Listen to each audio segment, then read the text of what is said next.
Hi everybody, it's Mark Littlewood from the Business of Software, and we are joined today by two very, very special people. You may know SEO people as those people that send you scummy little emails looking for your business, but we found two of the most delightful, smart, intelligent, erudite people in that industry in the world.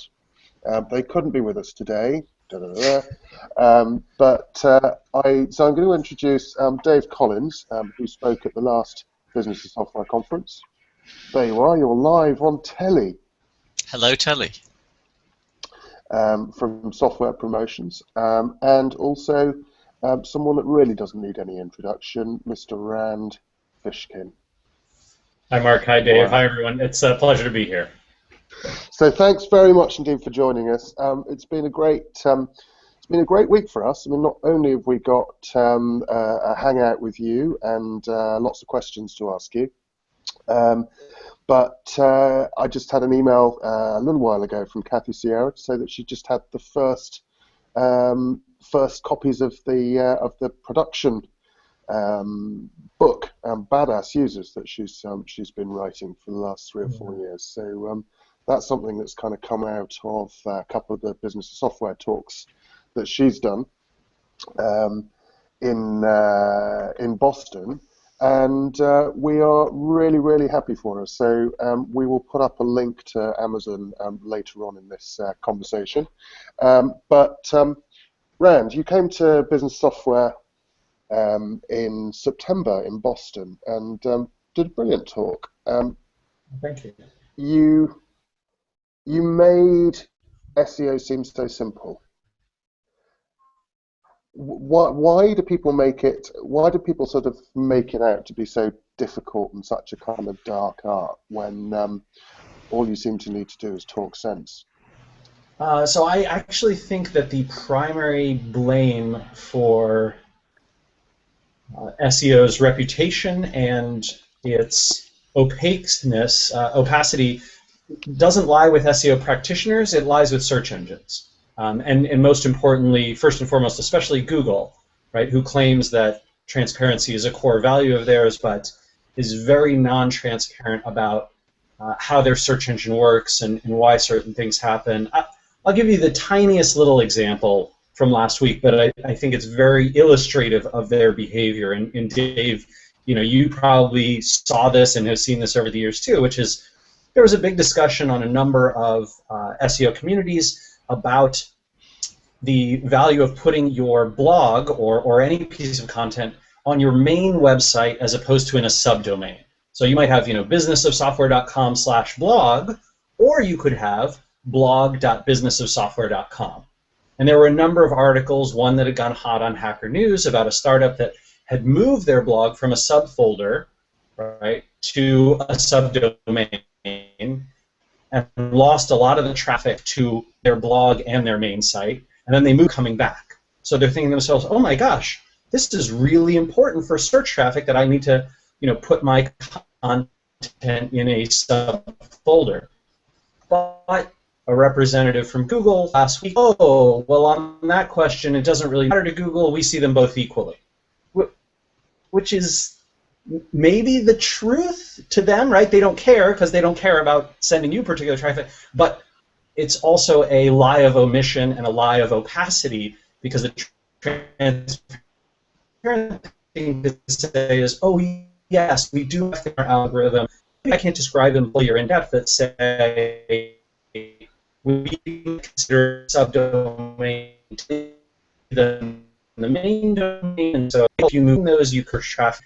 And I think this is confusion and challenges around this is that Google continually is non-transparent about these practices, and that just means that there can be a lot of scammy operators, and it means that people who are doing the right thing and are helping businesses aren't always backed up by the facts that the search engines are putting out. So tough world.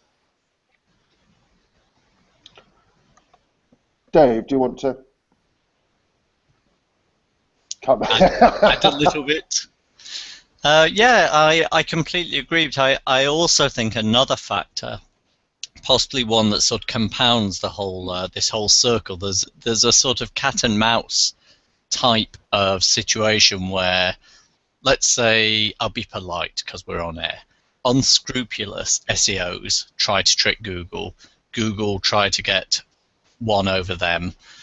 They do the next little trick. Google close that door, and it goes on. And I think part of the problem is the innocent people, being regular website owners, businesses, and real decent SEOs. We all get caught up. We all get caught up in the crossfire in a way. Yeah. And I think that also adds to this cycle.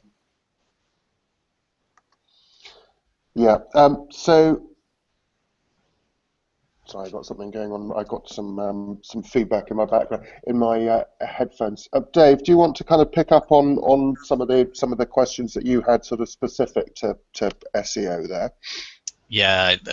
These are some questions. Obviously, not trying to be unpleasant and pin you down, but I'm very much interested in your thoughts on this, and I think these could be of interest to all the other people. So there's an analogy. I like my analogies. The analogy I like is we always brush our teeth, even when we get home at 3 or 4 in the morning. We don't go to bed before brushing our teeth. We fly across the Atlantic, all over to Asia, whatever. He's been well brought up. Sorry? He's been so well brought up. Oh, yes, I'm very well behaved, aren't I? That was all before I was 2 years old as well. So yeah, we travel everywhere. We're getting tired, but I have collapsed into hotel beds with only taking some of my clothes off. But I always brush my teeth. I think I hope most normal people do. So my question is, what is the SEO equivalent of that most basic, the dental hygiene, if you like, of SEO? Because the businesses who are very busy, very tight for time, what is the equivalent of brushing their teeth, a thing that all businesses really need to make sure always happens?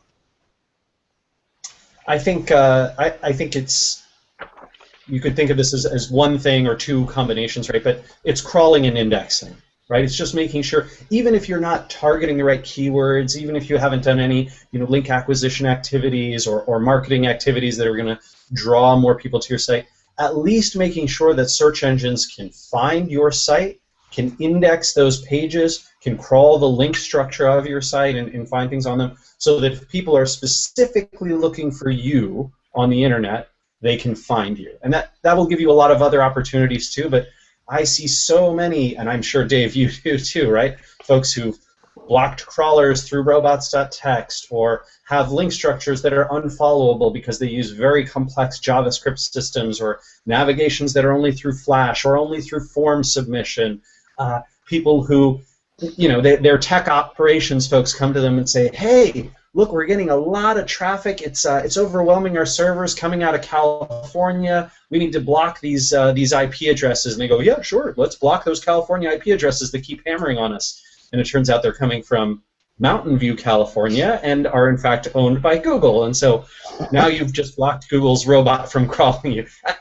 I've seen this stuff again and again. I think that kills a lot of businesses who pay no attention at all to SEO, and maybe they don't even need to, but at least making sure you're crawled and you're indexed, that's very, very healthy. My advice there would just be check your Google Webmaster Tools, because they'll give you warnings. You can go into the crawl section and see that. Make sure you're running at least a few branded searches for your site, your brand name, every week. And if you want, if you're a little more sophisticated, you could use a tool like a Moz or a Search Metrics or a Screaming Frog to test the crawl friendliness of your site, or set up a weekly recurring crawl so that you don't accidentally do anything wrong.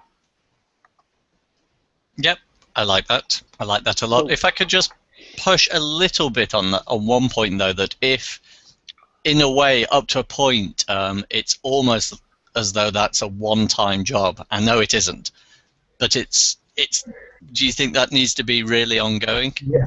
This is what I'm saying, right? That should be a recurring event on your calendar. If not once a week, at least once a month, right? Go in, run those searches in Google, look at Google Webmaster Tools, or alternatively set up a third-party tool, right? Like what we talked about, Screaming Frog or Moz or Search Metrics or something like that.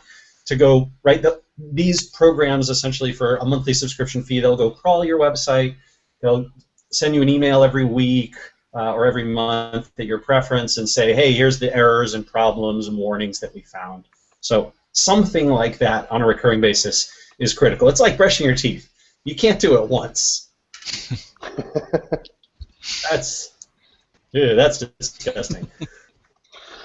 So for someone like, someone kind of starting out who's not using external SEO, you're saying crawling once a week is really important. What are the kind of top things you should be thinking about just in terms of writing titles and things for blog posts? Yeah, I think, and Dave, I think there's some evolution of this, right? Like I would say we've both seen some evolution of this in the last 4 or 5 years in the SEO world, which is 5 years ago, you had to write, at least title elements and headlines that pretty closely or precisely matched the keyword that a searcher was putting in. Right? Today, much more advanced about that, right? If I search for, birding in London, birding in New York, Google might pick up that the Audubon Society is a good result to return, even though they don't use the word because they're such a birding-centric entity and organization. So they've gotten savvier, but I still think that it is very, very wise to use those keywords intelligently, right? If you know that searchers are looking for something, and you know that you want to rank for it, you know that that traffic is valuable to you, and potentially those people will become customers, well, why not, right? Like let's figure out a good, creative, intelligent way to write a title for a page, to have a headline that's on that topic that will help that searcher solve that problem and that uses those keyword phrases. This is, I think it's part art and part science. The science part is including the keywords and not overly doing so in an intelligent way. And the art part is the creative, what can I write that's going to entice people to click on that, not just use the keyword here or there. Speaking of someone, I write quite a lot of blog posts. It really pains me. It really pains me to think about having to put keywords and things into blog posts. I think the one element of that is kind of keywords, but then the other thing is actually getting people to click, and those 10 things you never knew that would make your jaw drop, or whatever it is. It's just painful stuff, and there seems to be more and more and more crap out there. I'm mentally, if anyone's got a clickbaity headline there, I just don't go to it. Machines can't do that, I guess. Well, I think so. The problem is that the machines are only a symptom of the problem, in my view. Right? So BuzzFeed writes this clickbait headline that includes the keywords, and lots of people share it on social media, and lots of people read and engage with it, and lots of people link to it, and that website draws a ton of links. So they're getting all of these positive factors that tell Google, hey, this looks like a really solid result. And so, yes, I think there is a subset of the internet. I hope even a majority of the internet who just despises that crap, right, and sees it as manipulative.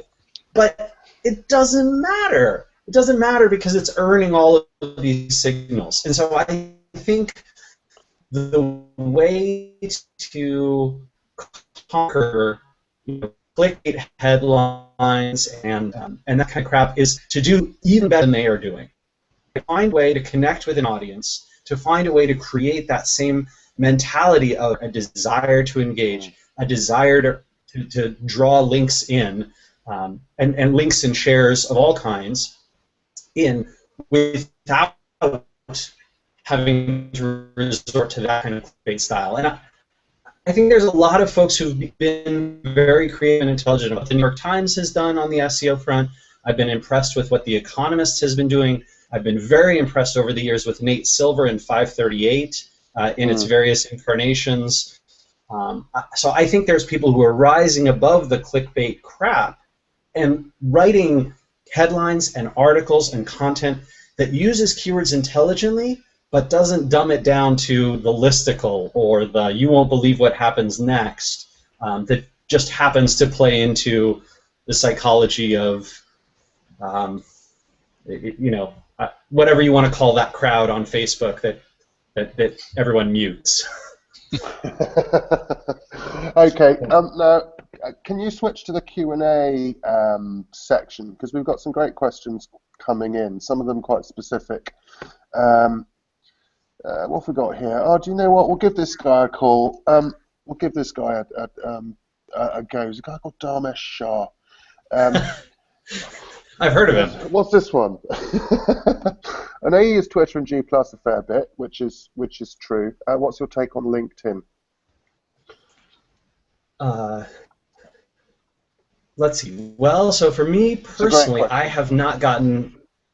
Yeah, it is a great question. I haven't gotten as much traction there as I should have, but I haven't made the investments there that I should have. I have seen, however, a lot of B2B companies have more success on LinkedIn as a social network than they have on Twitter, on Facebook, on Google+, on Pinterest, on Instagram. So I think it can be an extraordinary network if you figure out how to use it correctly. And actually, I think Dharmesh has done a lot of good work and research there, and published actually a few articles that we should probably point people to on that front. But for me personally, I have still struggled to connect with LinkedIn in the way I should, and I think that's it might be because I am so addicted to and so used to using these other networks and find such success there. So, yeah. I have to say we find a lot of interesting stuff. LinkedIn's becoming less valuable to us as it tries and pushes more stuff at you. So, it becomes much more social, and it has this sort of social feed, and now I'm getting all of those kind of, silly articles with BuzzFeed style headlines that kind of fall into LinkedIn, and I wish it would just kind of get over that and realize that, I almost use it, and people almost use it because they have to, and it is a fantastic way of connecting with people that you might be in the same circles with, but don't necessarily. No, it's not particularly where I would go for articles about inspiring me to be an entrepreneur or something. The whole internet is stuffed full of those things already. So, and there are, more and more people specializing in being, LinkedIn masterclasses or LinkedIn universities that are teaching people how to game it, and they're doing a pretty good job of policing that, but I think they could be better if they weren't so focused on kind of chasing after clicks, which seems to be where they're going. Dave, have you got any LinkedIn?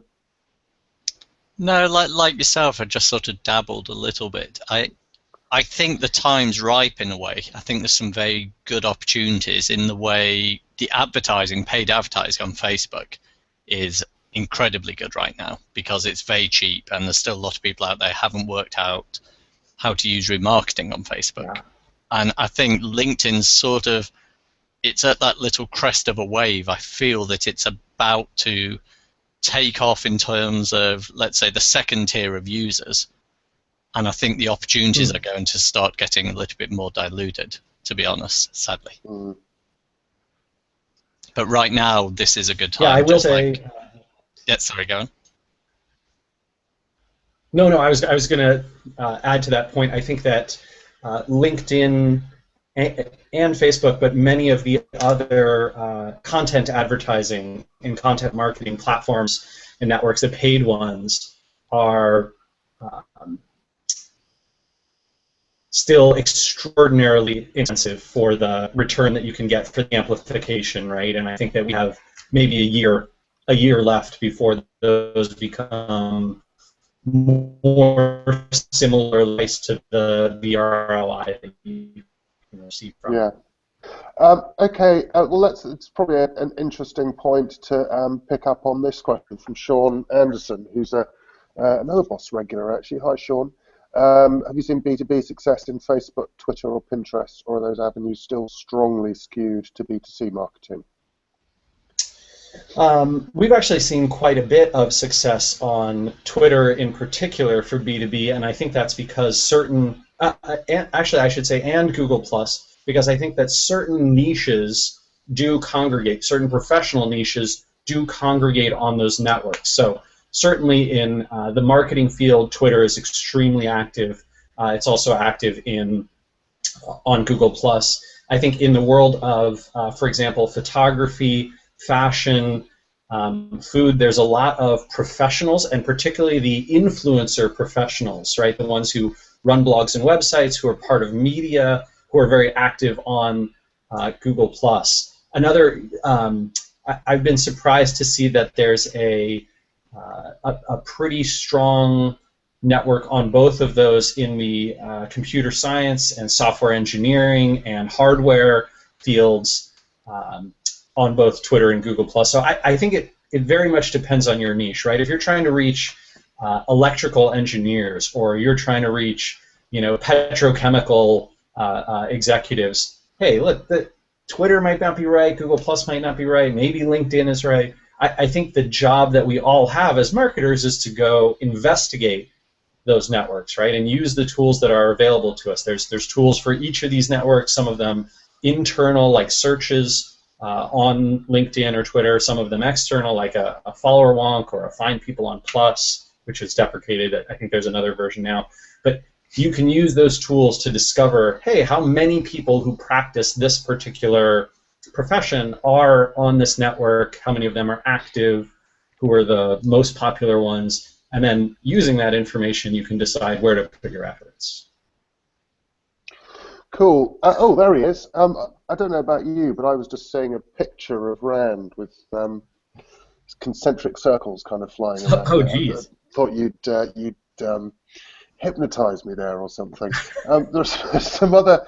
I guess it was just your video was a bit weak for a minute.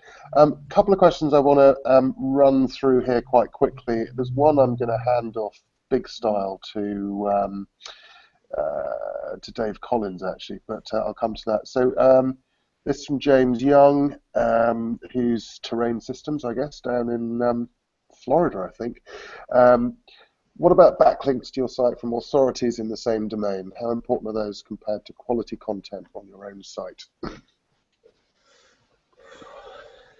Oh, it's a tough question, right? In an ideal world, the quality and value of your content should correlate nicely with the audience that you attract, and therefore with the links that you build or the links that you earn. Unfortunately, in my experience, that's not always the case. And Dave, I bet you've seen this too, where you think to yourself, God, there's some really great stuff on my client's site or on this particular website. How is it possible that they're being outranked by all this junk? And the answer is SEO, to a certain extent, is more and more about the quality and value of the content insofar as it delivers a great experience for searchers. But one of the primary ways that that's being measured is still amplification, right? And so if you're the website whose tree falls in the forest and no one is there to hear it, Google's not going to rank it. Doesn't matter how good it is. And so I would say I think this is a fundamental challenge and a dichotomy for a lot of folks, that they need to put efforts in both places.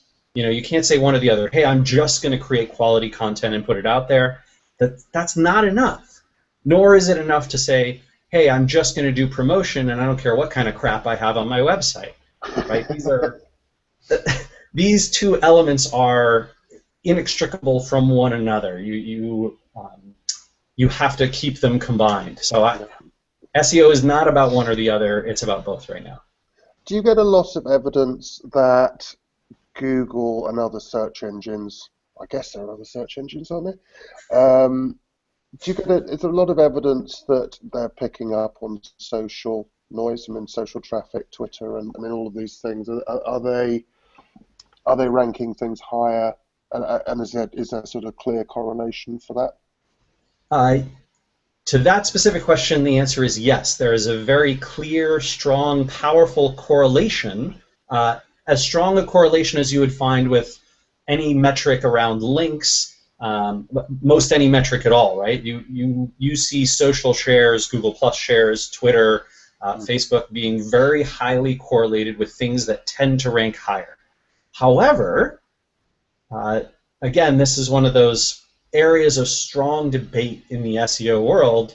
The question remains, are those direct impact signals, right? Is it the case that if something gets tweeted a lot, it will rise in the rankings? And we've performed experiments. The folks at Stone Temple have performed experiments. I think many others have too. And basically found, hey, you know what? It doesn't seem to be the case that you can just pound on this one social signal and earn higher rankings as a result. Which you still can do that with links, right? If you get links from 10 websites, you point them to a page that's ranking on page 3, it'll shoot up to page 1.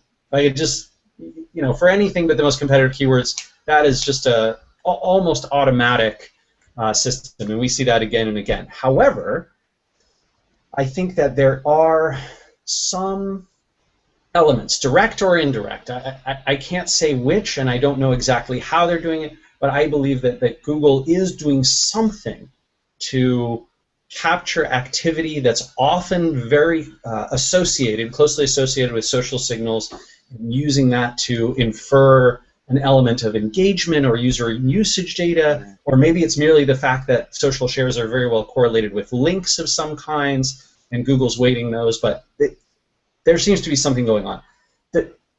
This actually gets to a point that drives me mad. And Dave, I don't know to what extent you see this in the SEO world, but I get my adrenaline up, and I get a little upset when folks in the SEO world are so focused on what specific thing Google is using rather than what correlates with higher ranking sites and pages. To me, both are interesting, both are useful, both are worthy of learning about and worthy of investment. I want to know what sites are doing out there that predicts higher rankings, and I want to know what Google's measuring. I don't just want to know one, because I think that success in SEO is so complex that I learn a lot from what's correlated with rankings, even if it's not directly driving that. I'm not sure about your opinions on that, but that's my thought. Dave? Yeah, again, I'm nodding my head. I'm agreeing. I always think it's similar to what I was saying before about the cat and mouse thing, that the danger of SEO has a danger in a way of that we react. We wait for the latest signals, the latest theories on what influences. Everyone pours their efforts into those particular channels, and we hope that it's going to have an impact. But as Mark knows, I'm a big fan of demystifying SEO, and this is almost gross oversimplification, but in a way, common sense rules apply to SEO just like anything else. So if we put all our efforts into getting a very high presence on LinkedIn, it's not going to be reliable. It's not going to be a good idea for us to sort of have that as a cornerstone of our marketing. But it's in a way, it's sort of like everyday rules. Everyday rules. We judge people by what they say, where they stand when they say it, who they say it to, and I think it's the same sort of thing applies in the sense of the website that has great content and spends a little bit of time in amplifying that content, make sure it reaches people, will, terms conditions apply, but generally do quite well. But I assume we're all in agreement that the days of build it and they will come, those days are long gone. Couple more slightly related questions. So Kath Dawson, thank you for this one. Do you see the questions come up in your screen, by the way?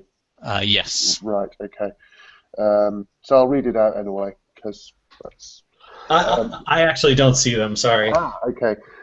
So for e-commerce sites, do you think there's more search benefit to be had from activities like working with influential bloggers to build awareness with their audiences?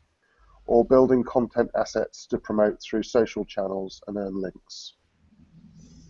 Slightly length of a piece of string question, I guess.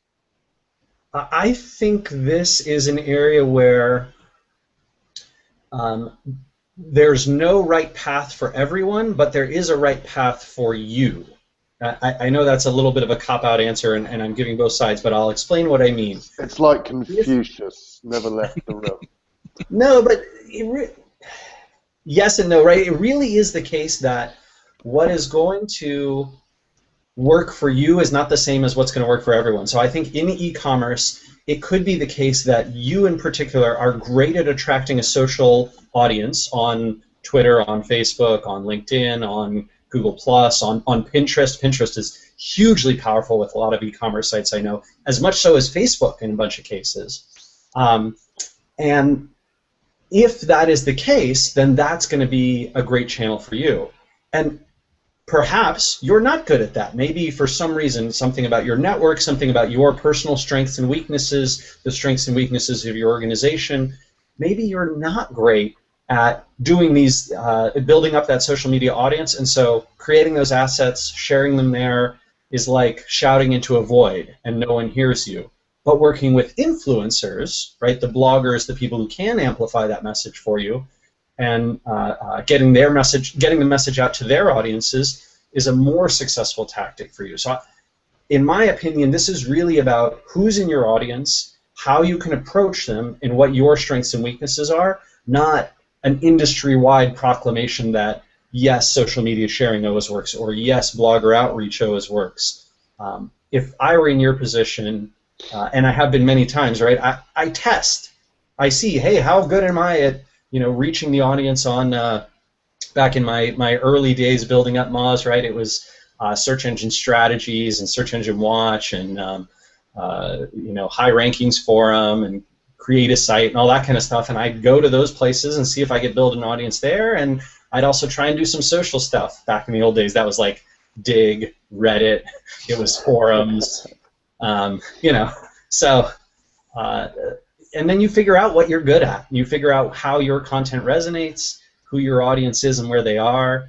But it takes time and energy, right? None of this stuff is like, oh yeah, follow Dave and Rand's foolproof 10 steps to SEO ranking success. You told me you weren't going to share that with anyone else.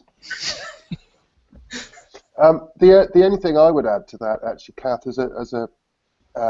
we've got a few blogs that we run, and we are constantly, I mean, as many times as we're getting people offering us SEO services, we're getting people offering content that all they want is a link in the, and it's dreadful, and it reflects so badly on your business.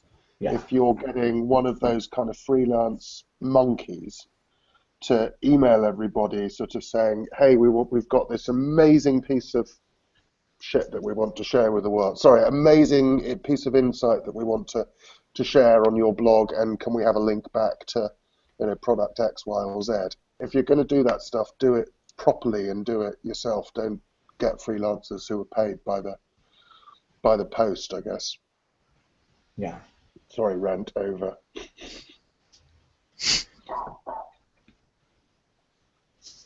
So can I ask a follow-up question from that for Rand that I think follows that subject? So is that okay to do that, Mark? Yeah, you just did. Yeah, I just did. I didn't kick you out of the hangout. My question is for you, Rand. If you were going to start a non-related online business tomorrow, that you couldn't draw on your name, your reputation, your contact, something completely new, I can't even think of an example, where would you start with online marketing? Virtual hairdressing business. Hair is a sore subject, Yeah, that's something where I need help for sure. We just sit there in awe and so jealous. Great, yeah. You're not making me self-conscious at all. Don't worry. So let's see. I think that one of the things that I do have that I would get to carry over is self-awareness. right? So I do know things that I'm good at and things that I'm not good at. And I think that almost certainly, I would try to leverage those again. So let's say that I was going to start up an e-commerce business to sell men's hair products on the web, right? Something like a beard brand or someone like that. I think that my approach to that would be to say, I know that I can create content that tends to resonate with people. And eventually, it takes me a few years, right? But I believe that with almost any audience that I was passionate about approaching, I could figure out what resonates with that audience. I could create that work. I could learn enough to become a valuable resource about it. I could invest in it, and as a result, deliver something remarkable that people would want to visit regularly, that people would want to share. And so almost certainly content creation, content amplification, and using social media to do those things would be high on my list. I think for e-commerce, especially in a grooming product or a fashion product, I would be looking strongly at Pinterest. I'd be looking very strongly at Instagram. Their growth is just remarkable, and I think visual content performs tremendously well, creates a great branding impact, even though Pinterest and Instagram aren't directly helping my SEO very much, if at all. It's going to be very second and third order effects that I'd get from those. So that's probably the route that I'd go down, but I wouldn't suggest that same route for everyone. Someone else out there, they might suck at content creation and they hate using social media to promote, but it turns out that they're amazing in-person networkers, or they're really phenomenal when they connect with people over email or over the phone or on video calls. And so I tell them, hey, use that one-to-one personal strength and let the influencers be your amplification. Don't be the influencer yourself. So it really does depend on strengths and weaknesses. Cool. Going to pick up on another question here from Christoph Engelhardt. Hey, Christoph. I think this may be a subject of another hangout, actually. But do you use email marketing for your products companies? If so, how do you employ it, and how does it compare to social media SEO in terms of conversion rate? Do you want to go first, Dave, on this one? No, I'm the support. You're the main actor. So. Okay. Well, let's see. So we have used email quite strongly. The conversion rate, there's no comparison, right? So supposedly, right, I have 220,000 followers on Twitter, for example, right? I have never. I looked at my Twitter analytics. I think it was a couple weeks ago now. But I looked through my Twitter analytics and I realized, while I've had engagement rates, right? Twitter has this like engagement rates, meaning people like clicked on your tweet or they retweeted it, they favorited it, whatever. In total, I think I've a few times had 10% engagement, right? A few times I've sent a tweet that has reached 10% of the audience who saw it, 10% of them engaged, which doesn't sound particularly great, but okay. I have never, not one time ever in all the tweets I've sent, and I've sent, I don't know, 20,000 tweets or something, never have I had 1% of my followers click a link, right? Go to a web page that I sent a link out to. Never had 1%.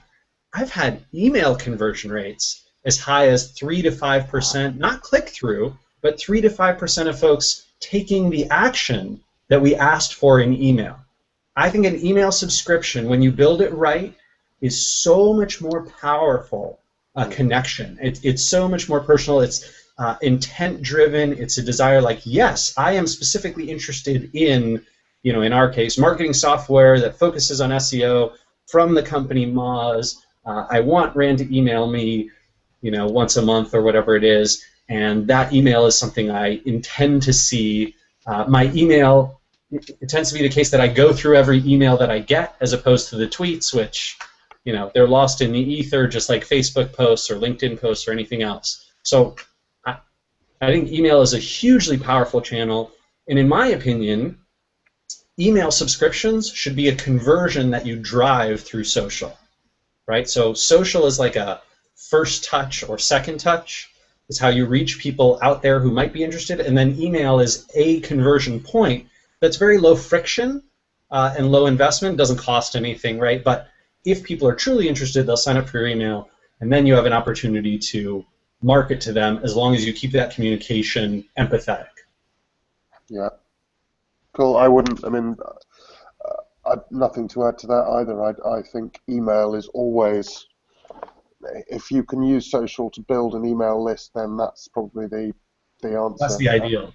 And I'm seeing more and more, I'm just seeing less and less engagement on things like Twitter and Facebook. Facebook, since they sort of stopped putting posts in front of people unless you paid them, has really dropped off. Just on my personal Facebook. And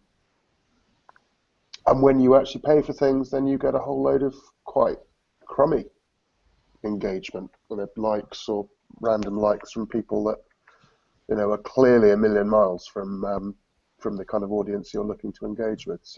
So Mark, I'm gonna challenge you a little bit on that one, because I had observed the same thing for a while, and then what I've noticed recently is that because so many marketers, so many businesses, so many people are investing in social, the noise level has gone through the roof. Correct. And standing out from the crowd has become harder and harder. But I don't actually think that means those channels are less valuable. I think it just means the folks who do the best job figuring it out are getting more and more returns from it. Right, so I've worked on this a little bit, and I've actually driven my Facebook engagement rates up over the last 5 or 10 posts to 4 or 5 times the engagement level I was getting, 2 months ago, 3 months ago. That's interesting. And I've been able to get more traffic as a result, more comments, shares, likes, more people seeing the posts that I put up, and a few things have helped with that. Right, more investment in visuals, more investment in the headline that I put on Facebook, more investment in the content that I share, more pickiness. I don't share a lot of stuff on Facebook. I only put certain things that I think are going to resonate with that audience. Yeah. So I don't think those channels are dying, but I think they are getting harder and harder and harder. Yeah. I don't think they're dying. I think they're, in many ways exploding. And I think Google and Facebook, probably not so much Twitter, because I don't see a lot of advertising, and I don't really kind of get where they're going with their sponsored strategy. But certainly, Google and Facebook are the very, very happy recipients of increasing amounts of marketing dollars from people that, some of them have a clue what they're doing and are brilliant at it, and most of them don't. Yeah, I think it's very much the case. I'm a big fan lately of the Facebook advertising. I think it's brilliant. And a lot of people say, oh, it's no good for businesses, it's only good for consumer. But we come across people who say, well, AdWords doesn't work in our particular niche or market or whatever. And at risk of sounding arrogant or rude, because as you know, Mark, I am neither, fingers crossed, that AdWords really should work for everyone, and Facebook advertising should. I think too many people give up on it because the easy picks, the obvious options, I'm talking specifically in Facebook advertising, don't work so well. But there's so many little tricks that you can make it produce phenomenal results with incredibly low budgets. So just for instance, you can target people's job description, and you make sure that the only people who see these adverts are Facebook pages admins, for instance. So you get someone who it's like that step above. Little things like that can make the most enormous difference. I didn't realize you could target page admins specifically. I have to look at that option again. That's a good tip. Yeah, it's a lovely one. There are many. You can target followers of people. So I could target followers of Rand Fishkin, who happen to be page admins, or it's wonderful. Dave, do you have a resource or a blog post or like a guide that you point people to on the Facebook advertising program? I think he's writing a guest blog post for us at Business of Software, even as we speak, isn't he? Apparently, I may my be. job is to lob the softballs, and then you guys just knock them out of the park. But yeah, the content is being worked on for that idea because it's great. Awesome. Yeah, that would be very cool to see. That's very cool. So Rand, interesting times for you last year. I think one of the things that has always, and this is just changing the sort of track a little. You've always been incredibly open and honest about your kind of progress at Moz, and I mean you're famous for the kind of publishing the redacted emails from VCs and things as you were kind of looking at taking investment earlier on. You came out of business of software, went off to your VC's conference over in Denver. Yeah, that's right. And then came back from that and came out as being depressed. Yeah. Which was an incredible thing, and it's something it's something that happens at business software quite a lot for some reason. I hope it's not because it's a particularly sad conference, but a number of people have been in that kind of environment, and I'm not saying that in your instance it was related to that at all, but it's something that so many people have to deal with in the entrepreneurial community. How are you bearing up? Actually, well, first off, thank you for asking, and second, much better. I think I wrote this post as I was feeling a sense of coming out of that depression, right? I think when I was in the worst of it, which was probably between 12 and 18 months long, I didn't have enough perspective to be able to write that post, or to I didn't have the courage to share it either, or the emotional desire, right? I just wanted to wallow in my whatever it was, emotional turmoil. But yeah, so interestingly enough, the time frame that you described is slightly off. So I went to Business of Software, and then I flew directly to Denver and went to the hotel and wrote the post that night when I was supposed to go out to dinner with folks before the CEO summit, the Foundry CEO summit the next morning. So Business of Software happened, the 2 days right before I wrote that post, and I think you're right. I think it was something of a catalyst because, Dave, you and I sat down at Business of Software and we talked about growing a business and like the wonderful rewards, but the incredible challenges of wanting to become bigger and deciding whether you want to be someone you're not in order to achieve this larger influence and bigger revenues and those kinds of things. I think because Business of Software is so entrepreneurial, and because there's so many honest conversations that happen in the hallways, on stage, at the dinner, it is a catalyst for that kind of thing. So it's like you learn a lot, but there's also therapy, right? You learn about yourself too, and that was certainly my experience. Software Entrepreneurs Anonymous. Yeah, that's right. It's it's a special place. It's a special community. I mean, it's quite. It's something I noticed the first time I went to it, is that people genuinely care, and I suppose we've tried to kind of create a group of people that kind of select into that group. We don't talk a lot about the money and the exit. Actually, we're much more interested in the people and the products and the things that they're doing. And it's really nice to hear that. So thank you for.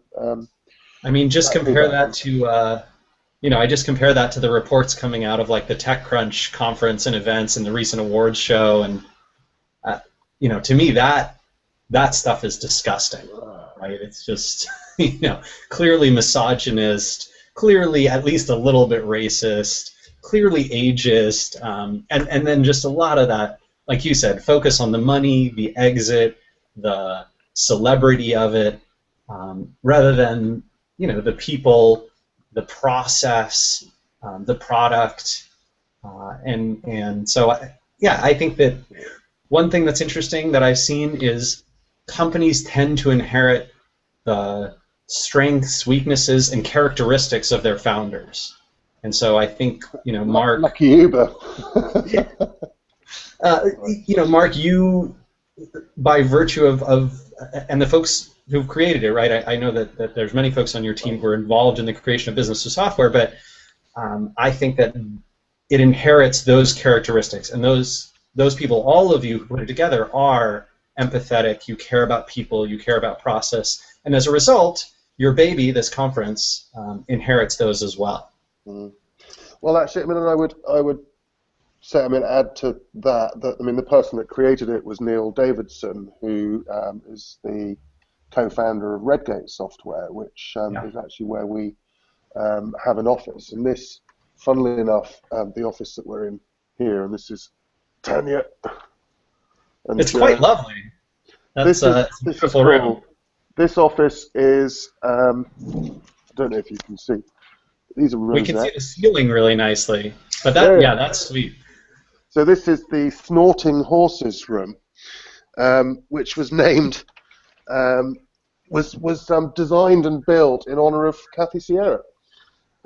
Who taught them a lot about product design and user interaction and all sorts of things. So they've got a great environment, a great culture, and one of the things that when I started talking to Neil about working with him on business of software was, what is the kind of thing that's most important, and it really was kind of doing something meaningful and impactful for the right people rather than scaling the crap out of it and getting sold and moving on. And I guess that's where we want to be. So it's appreciated. Dave, any questions to finish off? I know you had a long list, and I also have a request from someone else to go back to your toothbrush toothbrushing thing. What are the top 5 things you should be doing on toothbrushing? So rather than answer that now, why don't we request that Dave pens a guest blog post for that? And I will be remembered for the dental SEO. Dental hygiene. Yes. We'll maybe run it by Rand for some. Oh sure. Yeah, I'm happy to toss in my my top tips for flossing and rinsing and. And we'll put that up some other time. So was there something? One of my number 1 tips is don't be like Portland, Oregon, and vote against putting fluoride in your water. That's insanity. I haven't yet worked out the SEO analogy for that, but it's coming. Isn't that sort of blocking robots? Yeah, something like that. It's exactly right. Or something. I don't know. Dave, what's your final question? Okay, final question. We're tight for time, but we'll see. I suspect Rand can comfortably handle this. Oh, we can do a lightning round. I can knock out, quick. Cool. Okay, a nice easy one for a nice short answer then. My gut instinct is that Google are moving away from keywords more into intent, especially since all the hummingbird, all that sort of thing. But my concern is that they interpret, we the users of Google, they interpret what we search for. So when we go to Google, we type in our search, and Google say, well, we know you entered cloud computing, but you're really looking for what is cloud computing. Then they go to the websites and they say, well, we can see that you're trying to optimize for definition of cloud computing, but what you really mean is... So my question is this realistic picture of the future that Google are going to interpret searches and what the SEOs say? So really everything will be ultimately down to Google's interpretation, and if so, what do we do about it? It's a nice, easy one to finish off with. Sure, yeah. I agree with you that this is the direction that Google is going in. However, and I think this is a big however, I don't think users are there. I think that when someone searches for cloud computing, they don't want to see hardware that's stored off-site in geographically distributed locations. Even if that page with that title perfectly encapsulates what Google thinks that searcher meant, that's not enough, right? They're going to skip that result. And so I think keywords are always going to be important from a, hey, I told you I wanted this, you better deliver the exact words that I said I wanted, or some very close approximation of them.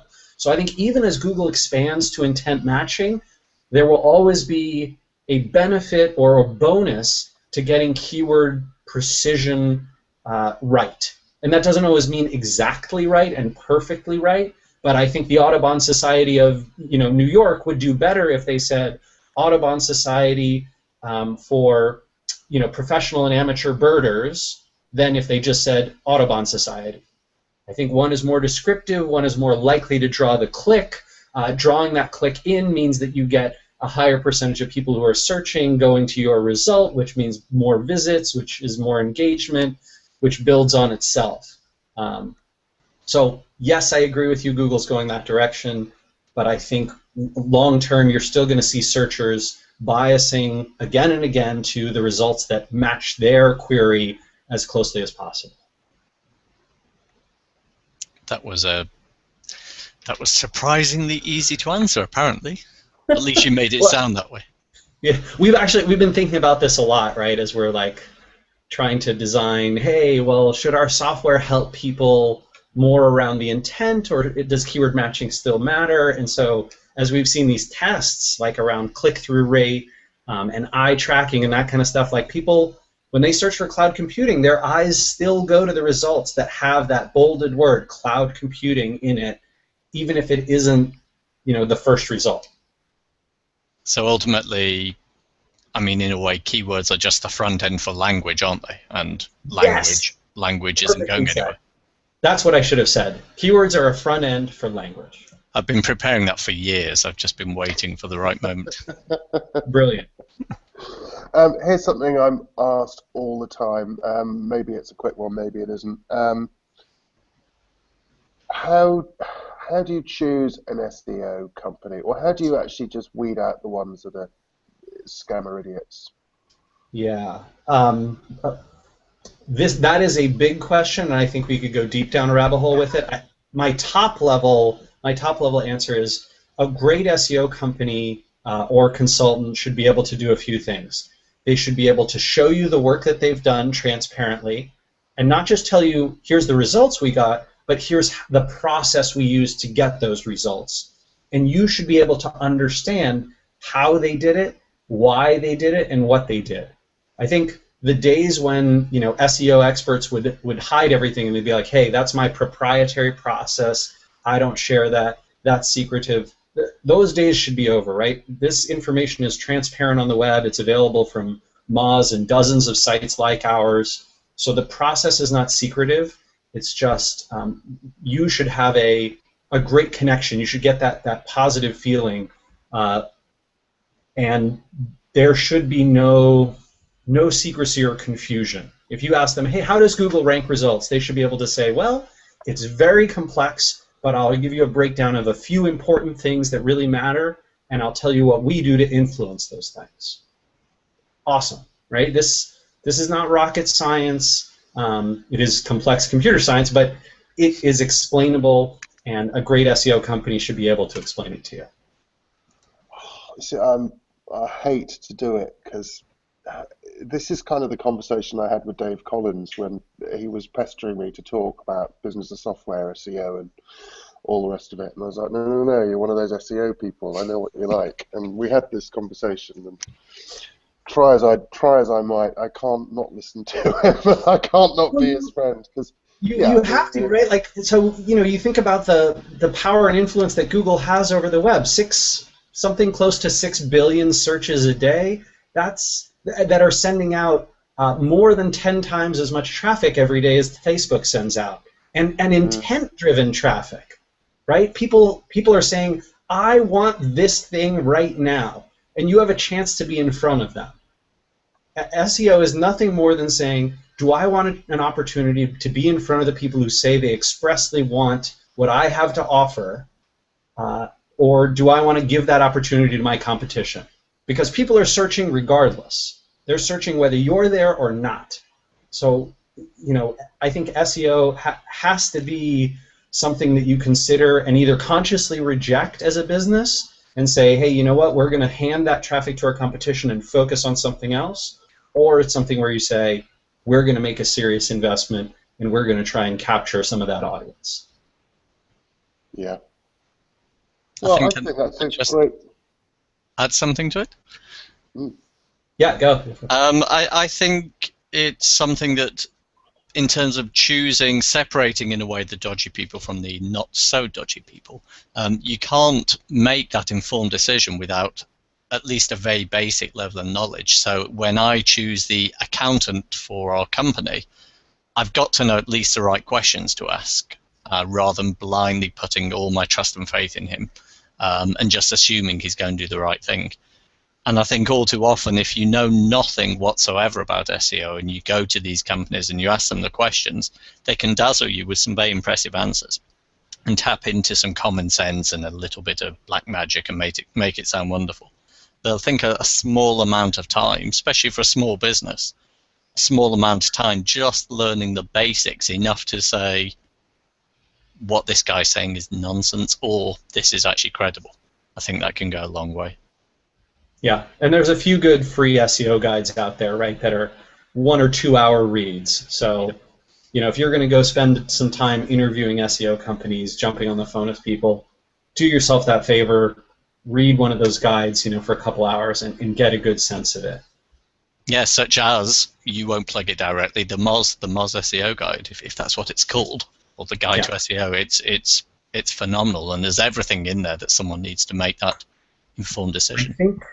I'm trying to remember. I think hopefully we still are. Yes, I think we're still outranking Google's SEO guide, which I don't highly recommend. Unfortunately, I think it's too opaque. But if you search for SEO guide, you will see that Moz, at least in the U.S., Google.com, I'm still outranking Google for SEO guide. Drop us an email with a couple of links if you want, Rand, and we'll happily put them together with the with a follow-up.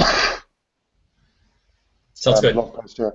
Fantastic, Rand. Thank you so much. Really appreciate you taking your time. Yeah, my pleasure.